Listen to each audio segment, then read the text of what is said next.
ಎಲ್ರಿಗೂ ನಮಸ್ಕಾರ. ಇನ್ಫೋಸ್ಟ್ರೀಮ್ ಯೂಟ್ಯೂಬ್ ಚಾನಲ್ಗೆ ಮತ್ತೊಮ್ಮೆ ಸ್ವಾಗತ. ಈ ವಿಡಿಯೋದಲ್ಲಿ ನಾವು ಎಸಿ ಸರ್ಕ್ಯೂಟ್ಸ್ ಮೇಲೆ ಇನ್ನೊಂದು ಪ್ರಾಬ್ಲಮ್ ಅನ್ನ ಡಿಸ್ಕಸ್ ಮಾಡ್ತಾ ಹೋಗೋಣ. ಕ್ವಶನ್ ಏನ್ ಹೇಳ್ತಾ ಇದೆ, A circuit takes A current off 25 ampere with A lagging power factor of 0.96 and applied voltage of 100 volts. Determine the resistance and the reactance of the circuit. Also determine the active power consume. ಈಗ question ಅನ್ನ ಓದಿದಾಗ ಒಂದು ಸ್ವಲ್ಪ complex ಅಂತ ಅನ್ಸ್ಬೋದು. Very easy problem. ಯಾವ ರೀತಿ solve ಮಾಡೋದು ನಾನು ಹೇಳಿದ್ದೀನಿ. ಪ್ರತಿಯೊಂದು ಪ್ರಾಬ್ಲಮ್ ಅಲ್ಲೂ ಕೂಡ ಫಸ್ಟ್ ಗಿವನ್ ಅನ್ನ ಬರ್ಕೋಬೇಕು. ಗಿವನ್ ಏನ್ ಕೊಟ್ಟಿದ್ದಾರೆ ಕ್ವಶನ್ ಅಲ್ಲಿ, A circuit takes current off 25 ampere. So current ಎಷ್ಟಿದೆ ನಮಗೆ 25 ampere with A lagging power factor ಅಂತ ಕೊಟ್ಟಿದ್ದಾರೆ. ನಾನು ಪ್ರೀವಿಯಸ್ ವಿಡಿಯೋದಲ್ಲೆಲ್ಲ ಹೇಳಿದ್ದೆ ಪವರ್ ಫ್ಯಾಕ್ಟರ್ ಯಾವಾಗ ಲ್ಯಾಗ್ ಆಗುತ್ತೆ ಯಾವಾಗ ಲೀಡ್ ಆಗುತ್ತೆ ಅಂತ. ಏನಾದ್ರೂ ಕೂಡ ನಮಗೆ ಇಲ್ಲಿ ಬರ್ದಿರ್ತೀನಿ ನೋಡಿ, ಆರ್ ಸಿ ಸರ್ಕ್ಯೂಟ್ ಆದ್ರೆ ಲೀಡಿಂಗ್, ಗೊತ್ತಾಯ್ತಾ ಅಂತ ಅಂದ್ರೇನು, current leads the voltage. In R C circuit current will lead the voltage, so leading ಅಂತ ಬರೀಬೇಕಾಗುತ್ತೆ ಪವರ್ ಫ್ಯಾಕ್ಟರ್ ಹತ್ರ. ಅದೇ ಏನಾದ್ರೂ ಆರ್ ಎಲ್ ಸರ್ಕ್ಯೂಟ್ ಆದ್ರೆ, ರೆಸಿಸ್ಟೆನ್ಸ್ ಇಂಡಕ್ಟೆನ್ಸ್ ಇರುವಂತ ಸರ್ಕ್ಯೂಟ್ ಆದ್ರೆ ಲ್ಯಾಗಿಂಗ್ ಆಗ್ತಾ ಇರುತ್ತೆ. ಸರಿನಾ? ಅವ್ರೇನಾದ್ರೂ ಕೂಡ ಲ್ಯಾಗಿಂಗ್ ಅಂತ ಕೊಟ್ಟಿದ್ದಾರೆ ಅಂತಂದ್ರೆ ಅದು ಆರ್ ಎಲ್ ಸರ್ಕ್ಯೂಟ್ ಅಂತ ಅರ್ಥ. ಸೊ ಬರೀತಾ ಹೋಗಿ, ಕೊಟ್ಟಿರುವಂತ ಸರ್ಕ್ಯೂಟ್ ಯಾವುದು, ಆರ್ ಎಲ್ ಸರ್ಕ್ಯೂಟ್ ಅನ್ನ ಕೊಟ್ಟಿದ್ದಾರೆ. ಗೊತ್ತಾಯ್ತಾ? ಆರ್ ಎಲ್ ಯಾವಾಗ ಯೂಸ್ ಮಾಡೋದು, ಆರ್ ಸಿ ಯಾವಾಗ ಯೂಸ್ ಮಾಡೋದು ಅಂತ ಬರ್ದಿದ್ದೀನಿ. ಸೊ ಇದು ಇರ್ಲಿ ಇಲ್ಲೇ. Next power factor of 0.96. So power factor ಅನ್ನ ಕೊಟ್ಟಿದ್ದಾರೆ, that is cos 5 will be equal to 0.96. ಏನು, ಲ್ಯಾಗಿಂಗ್. ಗೊತ್ತಾಯ್ತಾ? ಎಸ್. ನೆಕ್ಸ್ಟ್ ಏನ್ ಕೊಟ್ಟಿದ್ದಾರೆ ನಮಗೆ, and the applied voltage of 100 volts. Voltage ಕೊಟ್ಟಿದ್ದಾರೆ, that is 100 volts. Next determine the resistance. So resistance R ವ್ಯಾಲ್ಯೂನ ನಾನು ಕ್ಯಾಲ್ಕುಲೇಟ್ ಮಾಡಬೇಕಾಗತ್ತೆ. Reactance of the circuit. So reactance ಅಂತ ಬಂದ್ರೆ ಆರ್ ಸಿ ಸರ್ಕ್ಯೂಟ್ ಆದ್ರೆ X C ಕಂಡಿಡಿಬೇಕು.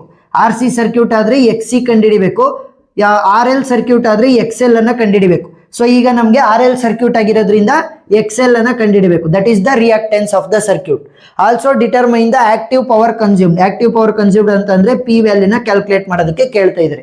So very easy problem. Step by step ಒಂದೊಂದನ್ನೇ calculate ಮಾಡ್ತಾ ಹೋಗೋಣ. ಸರಿನಾ? ಎಸ್.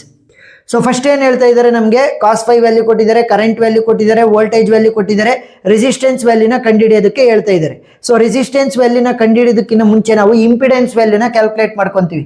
ಯಾವ ರೀತಿ, current I will be equal to V divided by Z. ಸರಿನಾ? ನೀವು ವಿ ಡಿವೈಡೆಡ್ ಬೈ ಆರ್ ಅಂತ ಹಾಕಕ್ ಹೋಗ್ಬಿಡ್ರಿ, ರೆಸಿಸ್ಟೆನ್ಸ್ ವ್ಯಾಲ್ಯೂ ಸಿಗುತ್ತೆ ಅಂತ. ಯಾಕಂದ್ರೆ ಕರೆಂಟ್ ವ್ಯಾಲ್ಯೂ ಆಲ್ರೆಡಿ ಗೊತ್ತು, ವೋಲ್ಟೇಜ್ ವ್ಯಾಲ್ಯೂ ಆಲ್ರೆಡಿ ಗೊತ್ತು, ರೆಸಿಸ್ಟೆನ್ಸ್ ವ್ಯಾಲ್ಯೂ ಸಿಕ್ಬಿಡುತ್ತೆ ಅಂತ ನೀವು ರೆಸಿಸ್ಟೆನ್ಸ್ ಅನ್ನ ಕಂಡುಹಿಡಿಬಾರ್ದು ಸ್ಟಾರ್ಟಿಂಗ್. ಯಾಕಂದ್ರೆ ಇದು ಆರ್ ಎಲ್ ಸಿ ಇರ್ಬೋದು, R C circuit, R L circuit ಅಲ್ಲಿ ಮೇಜರ್ ಆಗಿ ನಾವು ಯೂಸ್ ಮಾಡೋದು I is equal to V divided by impedance ಅನ್ನೇ ಯೂಸ್ ಮಾಡೋದು ಝಡ್ ವ್ಯಾಲ್ಯೂ ಆಗಿ. ಗೊತ್ತಾಯ್ತಾ? ಸೊ ಝಡ್ ಅಂತಾನೆ ಬರೀಬೇಕು. ಸೊ ಝಡ್ ವ್ಯಾಲ್ಯೂನ ಫಸ್ಟ್ ಕ್ಯಾಲ್ಕುಲೇಟ್ ಮಾಡ್ಕೋಣ. So Z will be equal to V divided by I.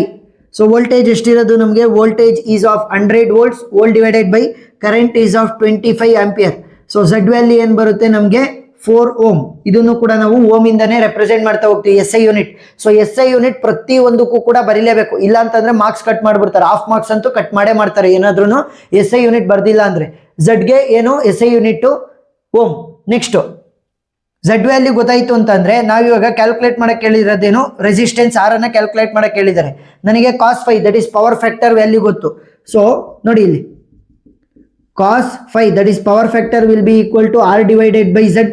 ಇದು ಒಂದು ಫಾರ್ಮುಲಾ ಅಲ್ವಾ, cos 5 will be equal to R divided by Z. ನಮಗೆ ಆರ್ ವ್ಯಾಲ್ಯೂ ಗೊತ್ತಿಲ್ಲ, ಬಟ್ ಝಡ್ ವ್ಯಾಲ್ಯೂ ಈಗ ತಾನೇ ಕ್ಯಾಲ್ಕುಲೇಟ್ ಮಾಡ್ಕೊಂಡಿದ್ದೀನಿ. ಮತ್ತೆ ನಮಗೆ cos 5 ವ್ಯಾಲ್ಯೂ ಗೊತ್ತಿದೆ. So cos 5 value into Z will be equal to resistance. ಸರಿನಾ? cos 5 ವ್ಯಾಲ್ಯೂ ಏನು ಅಂತ ಕೊಟ್ಟಿದ್ದಾರೆ 0.96 into Z value. So Z value ಈಗ ತಾನೇ ಕ್ಯಾಲ್ಕುಲೇಟ್ ಮಾಡ್ಕೊಂಡಿದ್ದೀನಿ, that is 4 will be equal to resistance R. So value ಎಷ್ಟಾಗುತ್ತೆ calculator use ಮಾಡಿ, 0.96 into 4. So the value will be 3.84. So resistance is 3.84 ohm. ಸರಿನಾ? ಈಗ ನಾನು ರೆಸಿಸ್ಟೆನ್ಸ್ ಅನ್ನ ಕ್ಯಾಲ್ಕುಲೇಟ್ ಮಾಡಾಗಿದೆ. ನೆಕ್ಸ್ಟ್ ಎಕ್ಸ್ ಎಲ್ ವ್ಯಾಲ್ಯೂನ ಕ್ಯಾಲ್ಕುಲೇಟ್ ಮಾಡಬೇಕು. So X L in formula ಏನು, X L is equal to 2πfl. ಆದ್ರೆ ನಮಗೆ ಫ್ರೀಕ್ವೆನ್ಸಿ ಕೂಡ ಕೊಟ್ಟಿಲ್ಲ, ಮತ್ತೆ ಇಂಡಕ್ಟೆನ್ಸ್ ವ್ಯಾಲ್ಯೂ ಕೂಡ ಕೊಟ್ಟಿಲ್ಲ. ಹಾಗಾದ್ರೆ ಇನ್ನೊಂದು ಫಾರ್ಮುಲಾ ಯಾವ್ದು ಯೂಸ್ ಮಾಡಬಹುದು ನಾವು, Z is equal to root of R square plus X L square ಅನ್ನ ಯೂಸ್ ಮಾಡಬಹುದು. ಸರಿನಾ? ಏನಾದ್ರೂ ಕೂಡ ನಮಗೆ ಆರ್ ಎಲ್ ಸರ್ಕ್ಯೂಟ್ ಆಗಿದೆ ಅಲ್ವಾ ಇದು. ಸೊ ಆರ್ ಎಲ್ ಸರ್ಕ್ಯೂಟ್ ಅಂತಂದ್ರೆ impedance Z will be equal to root of R square plus X L square. R value ಈಗ ತಾನೇ ಕಂಡಿಡ್ಕೊಂಡೆ, ಝೆಡ್ ವ್ಯಾಲ್ಯೂನು ಕೂಡ ನಾವು ಕಂಡಿಡ್ಕೊಂಡಿದೀವಿ. ಸೊ ಎಕ್ಸೆಲ್ ವ್ಯಾಲ್ಯೂ ಬರುತ್ತಾ? ಎಸ್. ಸೊ ಏನ್ ಮಾಡ್ತೀನಿ, ಈ ರೂಟ್ ಇದೆಯಲ್ಲ ಇದನ್ನ ಈ ಕಡೆ ಕಳಿಸ್ತೀನಿ, ಯಾಕಂದ್ರೆ ನನಗೆ ಎಕ್ಸೆಲ್ ವ್ಯಾಲ್ಯೂ ಮಾತ್ರ ಬೇಕು. ಸೊ ರೂಟ್ ಈ ಕಡೆ ಬಂದ ತಕ್ಷಣ ಏನಾಗುತ್ತೆ, ಸ್ಕ್ವೇರ್ ಆಗುತ್ತೆ. So Z square will be equal to R square plus X L square. ಗೊತ್ತಾಯ್ತಾ? ಈಗ ನನಗೆ ಎಕ್ಸೆಲ್ ವ್ಯಾಲ್ಯೂ ಮಾತ್ರ ಬೇಕು. ಸೊ ಆರ್ ಸ್ಕ್ವೇರ್ ಅನ್ನ ಈ ಕಡೆ ಕಳಿಸ್ತೀನಿ, Z square plus R square ಈ ಕಡೆ ಬಂದಾಗ ಮೈನಸ್ ಆರ್ ಸ್ಕ್ವೇರ್ ಆಗುತ್ತೆ, which will be equal to X L square. ಸರಿನಾ? ನನಗೆ ಎಕ್ಸೆಲ್ ವ್ಯಾಲ್ಯೂ ಮಾತ್ರ ಬೇಕಾಗಿರೋದು, ಎಕ್ಸೆಲ್ ಸ್ಕ್ವೇರ್ ವ್ಯಾಲ್ಯೂ ಅಲ್ಲ. So X L value will be equal to, ನೋಡಿ ಇಲ್ಲಿ ಈ ಸ್ಕ್ವೇರ್ ಅನ್ನ ಈ ಕಡೆ ಕಳಿಸಿದಾಗ ಏನಾಗುತ್ತೆ, ರೂಟ್ ಆಗುತ್ತೆ. So Z square minus R square. ಗೊತ್ತಾಯ್ತಾ?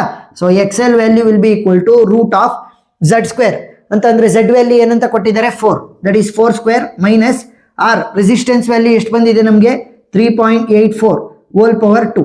ಸೊ ಇವಾಗ ಫಸ್ಟು ರೂಟ್ ಒಳಗಡೆ ಇರುವಂತ ವ್ಯಾಲ್ಯೂಗಳನ್ನ ಕ್ಯಾಲ್ಕುಲೇಟ್ ಮಾಡ್ಕೊಳ್ಳೋಣ. ದಟ್ ಈಸ್ 4 ಪವರ್ 2 ಮೈನಸ್ ಅಂತಂದ್ರೆ 4 ಸ್ಕ್ವೇರ್ ಮೈನಸ್ 3.84 ಹೋಲ್ ಪವರ್ 2.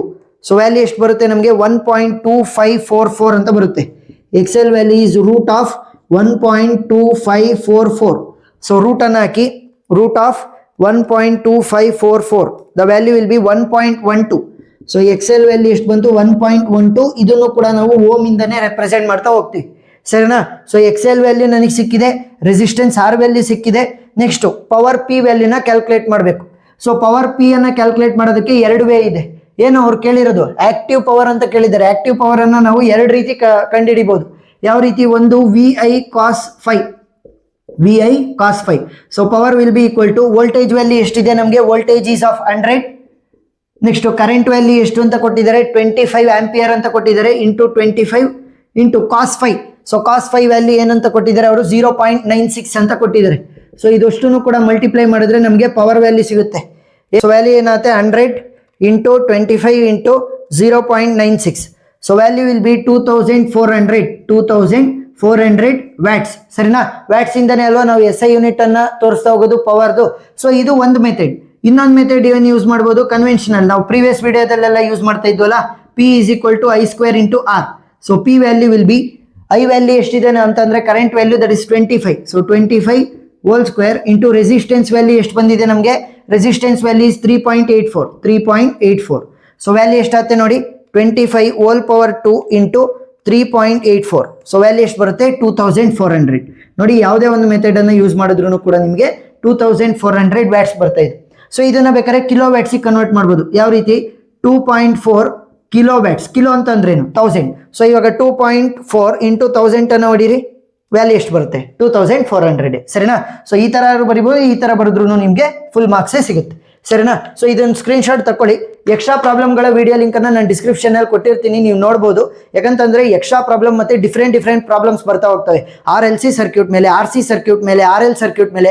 ಹಾಗಾಗಿ ಡಿಫ್ರೆಂಟ್ ಪ್ರಾಬ್ಲಮ್ಸ್ ಅನ್ನ ಸಾಲ್ವ್ ಮಾಡ್ತಾ ಹೋದಾಗ ಕಂಡೀಷನ್ಗಳು ಗೊತ್ತಾಗ್ತವೆ, ಎಕ್ಸಾಮ್ ಅಲ್ಲಿ ಈಸಿಯಾಗಿ ಸಾಲ್ವ್ ಮಾಡ್ತಾ ಹೋಗ್ಬೋದು. ಏನೇ ಡೌಟ್ ಇರಲಿ ಕಮೆಂಟ್ ಸೆಕ್ಷನ್ ಅಲ್ಲಿ ತಿಳಿಸಿ, ನಾನು ಕ್ಲಾರಿಫೈ ಮಾಡ್ತೀನಿ. ವಿಡಿಯೋ ಇಷ್ಟ ಆಗಿದ್ರೆ ಸಬ್ಸ್ಕ್ರೈಬ್ ಮಾಡ್ಕೊಂಡು ಸಪೋರ್ಟ್ ಮಾಡೋದನ್ನ ಮರಿಬೇಡಿ. Thank you for watching.